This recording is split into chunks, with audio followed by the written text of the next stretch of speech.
Здравствуйте, дорогие мои профессионалы и любители вокала. Вы находитесь на канале «Анатомия вокала». Меня зовут Иннокене Иоанна. И здесь мы с вами будем говорить исключительно об академическом и церковном вокале. Я коснусь множества тем на этом канале. Расскажу вам о том, как мы поем, чем поем, почему одни поют, другие не поют, и что надо сделать, чтобы запеть. Ну, начнем с того, что вокал – это область таинственного. Это область неописанная до конца никем, непознанная до конца никем. По вокалу нет учебников, нет одной единой системы, как преподавать, что делать, чем отличается поющий человек от непоющего человека, что надо сделать, чтобы непоющий запел. Такая тема вообще не рассматривается ни в каких учебниках, потому что вокал у нас элитарное творчество. Для того, чтобы попасть куда-то учиться, нужно родиться природником, нужно родиться уже с голосом, нужно уже стать одним из членов этой элиты. И вот этот элитарный ребенок попадает в элитарный вуз, где преподают такие же природники. И у них там между собойчик. Они говорят только на им понятном птичьем языке, а только им понятных каких-то высших империях. А остальные люди, которые очень хотят петь и поют, они не имеют ни малейшего представления о том, как это надо делать. И вот если медицина изучила каждый орган уже максимально, есть труды по печени, по почкам, по всему вместе, то по вокалу таких трудов нет. Никто и никогда не рассматривает вокал как единую, человека с точки зрения вокала, как единую акустически-вокальную систему. Говорят про маску, что надо петь маску, что дышать надо грудобрюшной диафрагмой, что куда-то вдыхать надо непонятно куда. И вот эти все разрозненные знания, они очень похожи на знания слепых о слоне. Каждый щупает свою часть, кто-то ногу, кто-то хвост, кто-то хобот, кто-то бок, и каждый высказывает свою точку зрения. Это слон, это колонна, бок – это слон, это стена, слон – это змея, слон – это труба мягкая. Но никто не видит слона в целом, и никто не описывает слона в целом. Мне сказали выпускники вузов, что есть труды, там у них профессора, преподаватели пишут труды на тему вокала. Я задала вопрос, а как их можно почитать? Я горю желанием изучить тему вокала из уст профессионалов. Ну нет. Дело в том, что эти учебники написаны для внутреннего пользования, в широком доступе их нет, право авторства и то и сё, изданы малыми тиражами. Мы сами сдаем, вокалисты сдают экзамены по этим учебникам, но они это переписывают конспект с конспекта. И по ходу этих учебников в руках не держат даже выпускники вокальных вузов. Но, может, кому-то повезло. И только они знают, как надо петь. И только они в дипломе имеют право обучать вокалу. Вот такая получается у нас узкая тема, что природники обучают природников, и попасть в эту вокальную область можно только природнику. И когда вот природник поступает в вуз или в музыкальное училище с готовым голосом, его обучают премудростям именно голосоведения. Как спеть трель, как спеть, как попасть в резонаторы, как усилить, как максимально долго продлить ноту, продержать ее, как попасть с ноты на ноту при определенной комбинации гласных и согласных. Поверьте, это нелегко. Вот их учат этим премудростям, чтобы их природный вокал звучал красиво, эстетично, академично. И они изучают арии по степени возрастания сложности, от самых простых до самых сложных. Они поют в оперных студиях. Они учатся петь на большой сцене. Но я задам вопрос, а куда они все деваются после того, как они закончили свои вокальные вузы и училища? Почему у нас театры не ломятся от изобилия прекрасных вокалистов? Где все? Где они все? Ну, поступает же масса природников, заканчивают уже обученная масса природников. Куда они все деваются? Интересный вопрос. Потому что каждый год их по всей России, если взять разные вузы и училища, ну, должно заканчивать больше 1000. По Москве, я думаю, что несколько сотен. По России должно быть гораздо больше. И где они все? А дело в том, что вокалист, он поет не голосом. Вокалист поет всем телом. Ну, невозможно же вытянуть арию на этой тонкой шейке.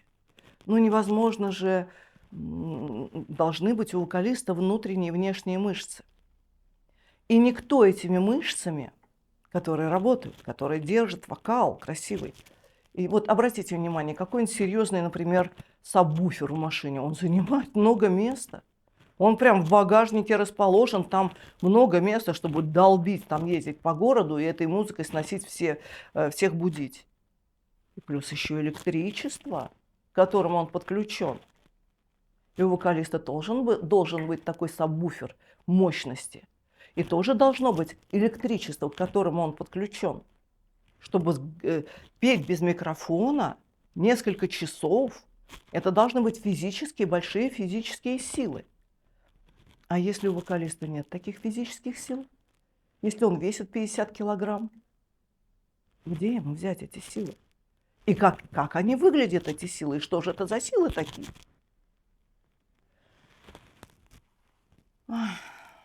Дело в том, что у вокалиста должны быть вокальные мышцы, внутренние. Мы об этом будем говорить отдельно.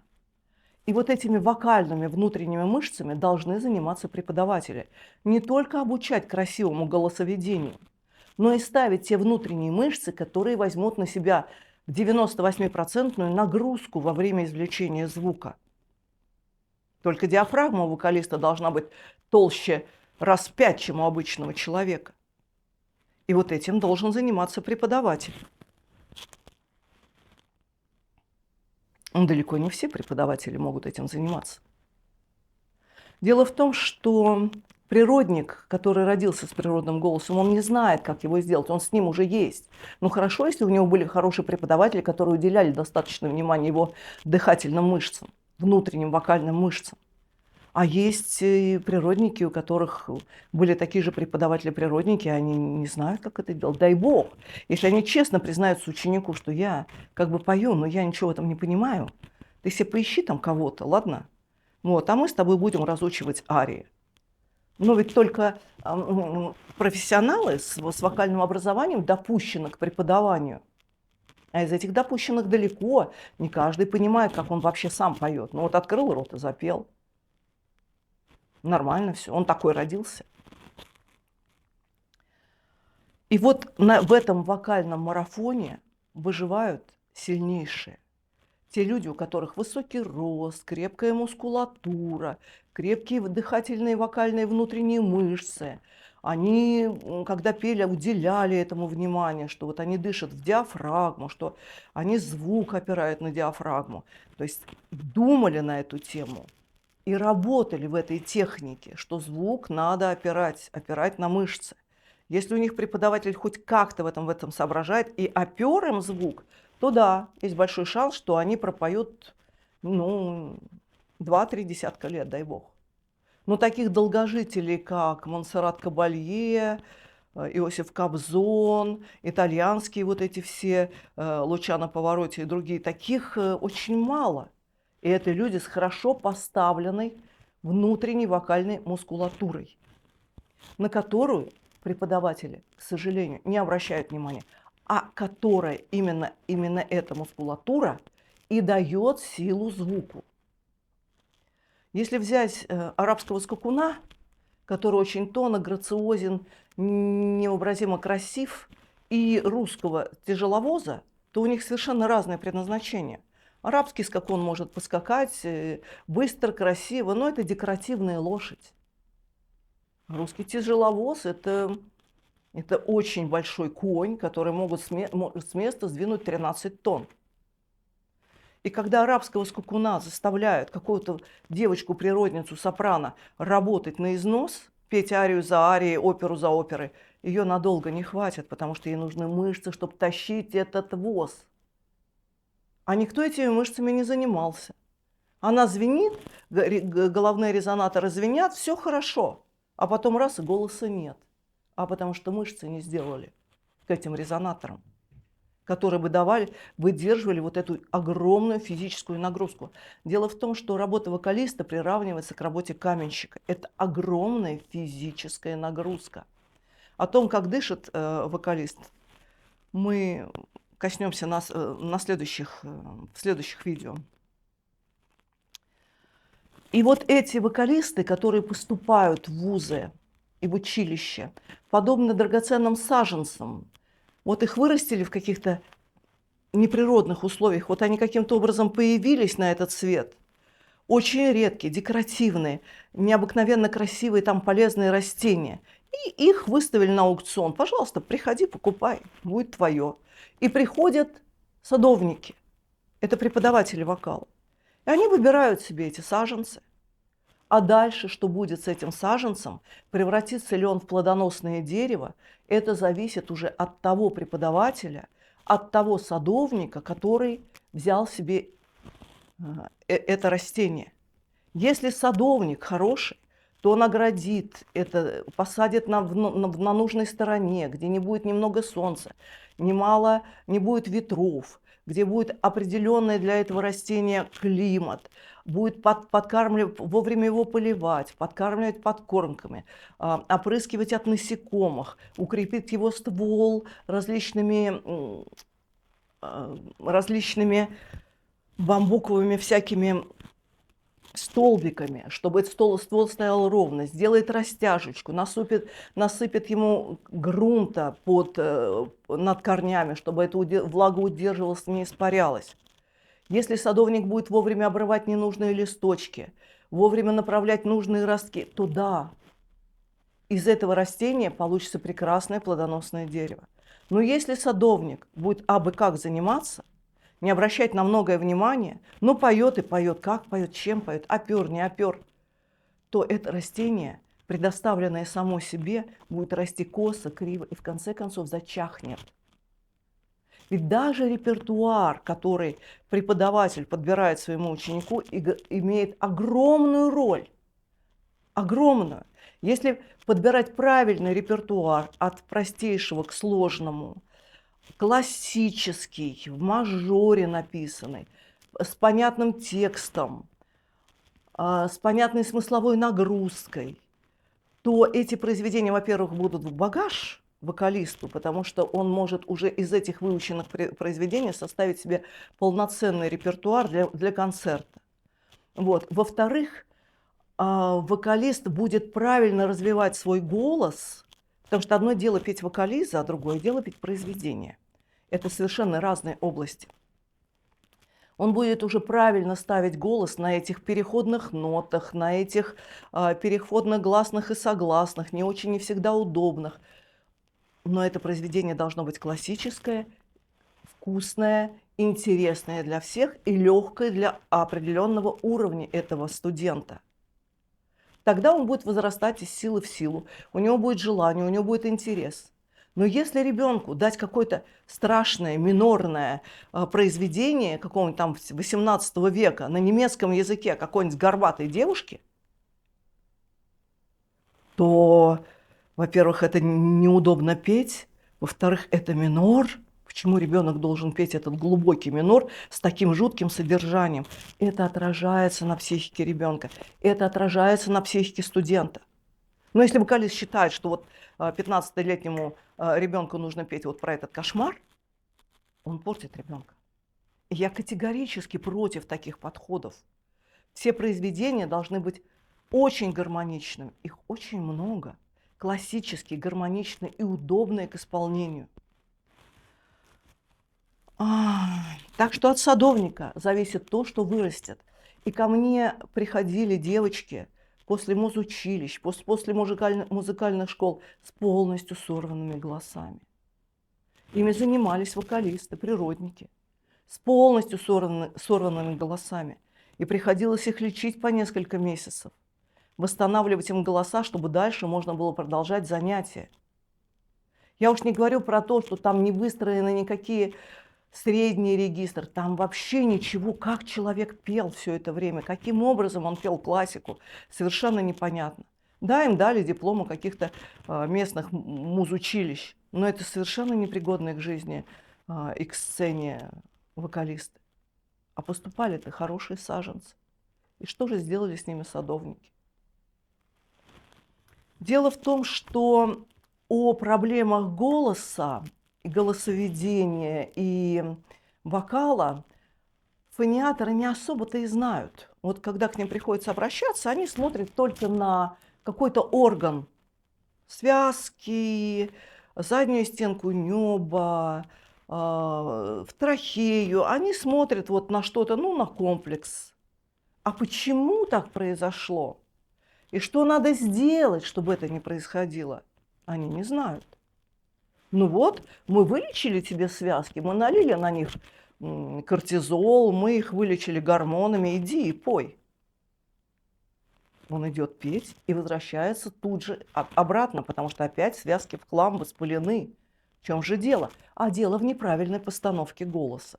И так что же такое постановка голоса? А постановка голоса – это постановка голоса на мышцы. А не то, что сам он себе как-то ставится и сам он себе как-то поет. А постановка голоса на мышцы – это что? Это должны быть эти мышцы, их нужно сделать. На что опереть голос? Но опять же, природники не ставят голос на мышцы, потому что они родились с этим аппаратом, и они не знают, как он работает. Знают, как работает аппарат, редкие специалисты, называются фонопеды. Это люди, которые учат говорить людей без связок. Вот удалили человеку связки, ну, была операция онкологии или еще что-то такое. И вот его учат говорить совершенно другими органами. Учат говорить трахеей, подключают резонаторы головные, чтобы они тоже там что-то могли. То есть это большой труд, чтобы нагрузку, которую несли связки, передать на другие органы, чтобы человек мог говорить. Но боюсь, что эта специальность уже не существует. Потому что сейчас, если связки удалены, то вставляют электрический аппаратик, который говорит голосом Алисы или еще кого-то. Это, конечно, очень страшно слышать. Вот. А фонопедов я застала этих специалистов. Я имела счастье с ними общаться и взять у них методики постановки голосов без связок, без голосовых складок. Потому что там много чего еще есть, что может говорить внутри нас. И эти методики я вам все дам. Я открыла этот канал, чтобы поделиться с вами всеми теми знаниями, которые я накопила на протяжении 40 лет своей певческой, регенской и преподавательской практики.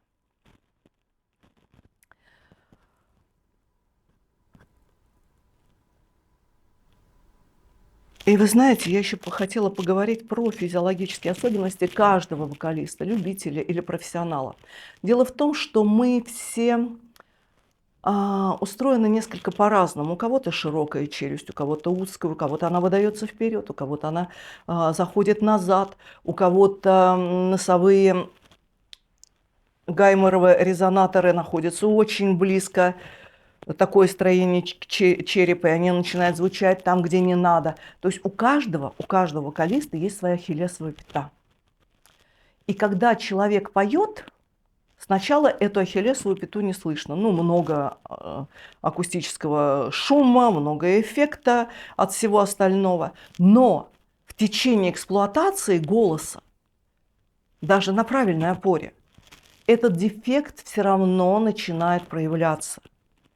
И вот чем раньше этот дефект мы найдет вокалист, чем раньше он найдет выход из этой ситуации, выход есть из любой ситуации. Однозначно. Если люди могут говорить без связок, то уж там какой-нибудь дефект можно убрать. Для этого тоже существуют техники, для этого существуют ресурсы, которыми я с вами поделюсь, которые помогут от этого избавиться. И не знаю, как эти проблемы решают преподаватели, природники, с учениками-природниками. Но эти проблемы существуют у всех, и они тоже решаются. Есть для этого техники. Также есть национальные особенности структуры голоса, структуры голосового аппарата. Но об этом я поговорю отдельно, в отдельном видео. И в этом видео, поскольку я уже начала разговор именно с профессионалами, я хочу дать небольшой совет тем, кто хочет природники, начинающие, которые обладают голосом, но не знают, что же им делать, куда идти учиться. Во-первых, нужно идти учиться туда, где есть подходящий вам преподаватель вокала. Нужно поступать в то училище или в тот вуз, где есть тот преподаватель, к определенному преподавателю, и с гарантией, что он вас там возьмет. Чтобы вы уже понимали, какой голос вам поставит, потому что каждый преподаватель ставит по своему подобию голос. По своему подобию. Как поет он, то же самое он будет делать с учеником. Он будет его учить тем же манерам, тем же приемам. И ученик будет копировать голос преподавателя. Это первое. Второе. Если у вас нет такого преподавателя, но вы хотите по жизни дальше петь, то лучше всего поступать на дирижерско-хоровое отделение. Вот тут можно поступать в любой вуз, там по рейтингу, куда вы сможете пройти. Дирижерско-хоровое образование – это гораздо лучше, чем вокальное. Во-первых, оно более совершенное, там очень много требований к сольфеджио, но это совершенно другой уровень образования, нежели вокальное. Вот. Второе, это у вас, как у вокалиста, будет две специальности, и вокальная, и дирижерско-хоровая. В-третьих, не будет таких больших нагрузок на голос, как у вокалистов, когда они обучаются. В-четвертых, вы найдете себе теневого преподавателя, такого, который вам понравится, глядя на то, как он поет, на то, каких учеников он выпускает, на то, какое у него творчество, на то, сколько времени он уделяет вам, на то, как он подходит именно к вашему голосу. Ему должен нравиться ваш голос. Если преподавателю не нравится голос, сразу бегите. Он недоволен будет вами никогда. У вас появится комплекс. Не надо завоевывать его любовь и внимание. Идите лучше к тому, что попроще, но которому будет нравиться ваш голос.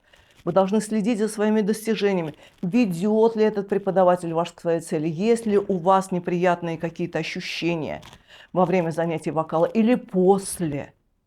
То есть быть очень внимательным к процессу обучения. И вот если вы поступите на дирижерско-хоровое и найдете себе теневого преподавателя, то потом с готовым, хорошим голосом и с дирижерским образованием вас возьмут на любую сцену. Потому что на сцену берут не по диплому, а по прослушиванию. И в театрах ценятся люди, читающие с листа, которые не будут учить эту арию годами. Потому что вокалисты по-настоящему, они немножко тупенькие. И с ними надо долго учить. Редкие вокалисты, которые быстро схватывают. В основном концертмейстеры с ними учат, и то он может промазать. Поверьте, я работала и с дирижерами, я работала и с вокалистами. И каждому хорошему вокалисту берешь дирижера, чтобы тот пел ему на ухо. Когда надо, ставишь хор, и ты уравновешиваешь. Обязательно к вокалисту нужен суфлер в виде дирижера, который четко чувствует то, что происходит сейчас в произведении.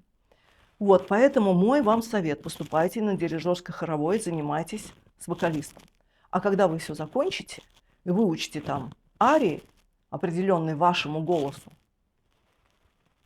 то можно уже пробоваться в театры. И вас возьмут, если у вас будет красивый, свежий, опертый, поставленный голос.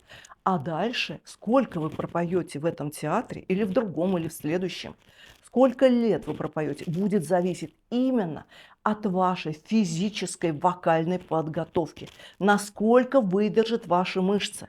Посмотрите, как мало долгожителей, и какие они все здоровущие. И там не только жир, там мышц тоже достаточно. И эти долгожители с накачанными внутренними мышцами только они обречены на успех. А стройные, звонкие, прозрачные, у которых нет мускулатуры, ну, есть единицы, конечно, есть, но очень большая редкость. Вот туда и пропадают наши золотые голоса. Где-то неумело поставили, где-то недооперли, где-то недосмотрели, где-то перегрузили. И все кончилось. И человек расстается со своей мечтой. А это самая трагическая, несбывшаяся мечта. Это самое трагическое, что может быть. И когда я занимаюсь с людьми, вот с теми, кто потерял голос, с теми, кто очень хочет петь, но у него ничего нет, ему нечем петь. И когда я вижу, как человек попал первый раз, у него зазвучал голос вокально, красиво, я вижу его счастливые глаза, я понимаю, насколько же это прекрасно владеть красивым голосом, насколько же это важно для человека открывать рот, из которого льются прекрасные звуки, и который получает наслаждение во время этого процесса, не мучение и страдания, а наслаждение. И дарит такое наслаждение всем тем, кто его слушает. И вот на этом канале мы будем заниматься, мы будем идти именно к этому неземному, небесному наслаждению вокалом. Мы будем убирать все то, что нам мешает петь. И мы будем развивать все то, что нам помогает петь. Петь красиво, петь и славить Господа.